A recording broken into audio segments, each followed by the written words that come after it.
வணக்கம் and welcome to Dhanya recipes Tamil. எப்படி இருக்கீங்க? நலமா இருக்கீங்களா? இன்னைக்கு நம்ம சிக்கன் கிரேவி தான் பார்க்க போறோம். ஒரு சூப்பரான ஸ்டைல்ல சிக்கன் கிரேவி. நீங்க சிக்கன் எடுக்கும்போது கண்டிப்பா ஒரு முறை இந்த மாதிரி செய்து பாருங்க, ரொம்பவே பிடிக்கும். எல்லாரும் வீட்டில் விரும்பி சாப்பிடுவாங்க. எப்படி செய்தீங்கன்னு கேட்பாங்க. அதுக்கு ஒரு பேன்ல ஒரு கியூப் பட்டர் சேர்த்துட்டு, ஒரு பெரிய வெங்காயம் நல்லா கியூபாக கட் பண்ணி வச்சுருக்கேன். அதை சேர்த்து ஒரு 2 நிமிஷம் வதக்கிக்கலாம். ரொம்ப வதக்கிடக்கூடாது, ஒரு 2 செகண்ட் வதக்கினா போதும். ஒரு 2 செகண்ட் பெரிய வெங்காயம் வதங்கினதும் ஒரு குடைமிளகாயை கட் பண்ணி வச்சுருக்கேன், அதையும் சேர்த்து வதக்கிக்கிறேன். வெங்காயம் கேப்சிகமை ரொம்ப நேரம் வதக்கக்கூடாது, 2 நிமிஷம் வதக்கிக்கலாம். வதக்கிட்டு இது தனியாக எடுத்து வச்சுக்கலாம். நீங்கள் இப்போ தான் ஃபஸ்ட் டைம் நம்ம சேனலை பார்க்குறீங்கன்னா மறக்காமல் சப்ஸ்கிரைப் பண்ணிக்கோங்க. இப்போ இந்த வெங்காயம் குடைமிளகாயை தனியாக எடுத்து வச்சுக்கலாம். இப்போ ஒரு மண் சட்டியில் ஒரு 3 to 4 ஸ்பூன் எண்ணெய் ஊற்றிருக்கேன். எண்ணெய் ஊற்றிக்கிட்டு இப்போது தாளிக்கிறதுக்கு 1 ஸ்பூன் மிளகு, 1 ஸ்பூன் சீரகம், ஒரு அரை ஸ்பூன் சோம்பு சேர்த்துருக்கேன்.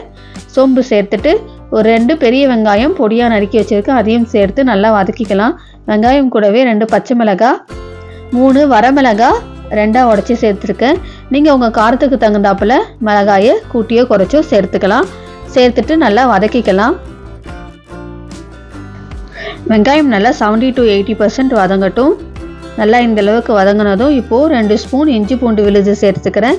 இஞ்சி பூண்டு விழுது சேர்த்து நல்லா இஞ்சி பூண்டோட பச்சை வாடை போகட்டும்னு அதையும் நல்லா வதக்கிக்கலாம். இந்த டிஷ்க்கு நம்ம தக்காளி சேர்க்க போகிறதில்ல, தக்காளி இல்லாமல் தான் செய்ய போகிறோம். நல்லா ஒரு 2 நிமிஷம் நல்லா வதக்கிட்டு இப்போது ஒரு 1/4 ஸ்பூன் மஞ்சத்தூள், 2 ஸ்பூன் தனி மிளகாய்த்தூள், 1 ஸ்பூன் தனியாத்தூள் சேர்த்துக்கலாம். இது நீங்கள் காரத்துக்கு தகுந்தாப்பில் உங்கள் காரத்துக்கு தகுந்தாப்பில் சேர்த்துக்கோங்க. நான் கொஞ்சம் காரமாக தான் செய்கிறேன். இப்போது நல்லா மசாலா சேர்த்து நல்லா ஒரு தடவை கலந்து விட்டுக்கிட்டு இப்போது ஒரு 1/2 கிலோ சிக்கன் நல்லா வாஷ் பண்ணி எடுத்து வச்சுருக்கேன். 1/2 kg சிக்கன் சேர்த்து கலந்துக்கலாம். சிக்கன் சேர்த்து ஒரு 2 நிமிஷம் கலந்து விட்டுக்கலாம். சிக்கன் சேர்த்து நல்லா ஒரு 2 நிமிஷம் கலந்து விட்டுட்டு இப்போது இந்த கிரேவிக்கு தேவையான உப்பு சேர்த்துக்கிறேன். உப்பு சேர்த்துட்டு ஒரு கொஞ்சமாக தண்ணி சேர்த்துக்கலாம். தண்ணி சேர்த்து கலந்து விட்டுக்கலாம். சிக்கனில் தண்ணி விடும், அதனால் கொஞ்சம் பார்த்து அளவாகவே தண்ணி சேர்த்துக்கோங்க. நான் இன்னும் கொஞ்சம் தண்ணி சேர்த்து நல்லா கலந்து விட்டுக்கிறேன். கலந்து விட்டுட்டு ஒரு மூடி போட்டு வேக விடலாம்.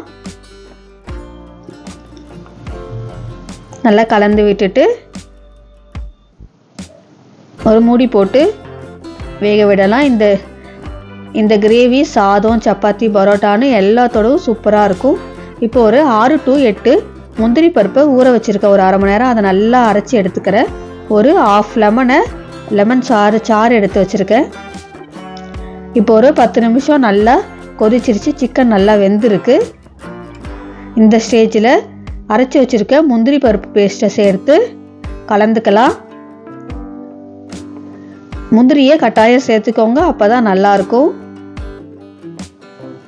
நல்லா ஒரு தடவை இந்த மாதிரி கலந்து விட்டுக்கிட்டு நல்லா இந்த மாதிரி எண்ணெய் பிரிஞ்சு வரட்டும். நல்லா கொதிச்சதுக்கப்புறம் இப்போ லெமன் சாறு சேர்த்துட்டு 1 ஸ்பூன் கஸ்தூரி மீதி, அதாவது காஞ்ச இலையை க்ரஷ் பண்ணி வச்சுருக்கேன், அதையும் சேர்த்துக்கிட்டு ஒரு 1/2 ஸ்பூன் கரம் மசாலா சேர்த்துட்டு ஒரு 1/4 ஸ்பூன் மிளகுத்தூள் சேர்த்துக்கலாம். மிளகு ஜாஸ்தி சேர்க்கக்கூடாது, 1/4 ஸ்பூன் மட்டும் போதும், இல்லைனா பெப்பர் சிக்கன் மாதிரி ஆகிடும்.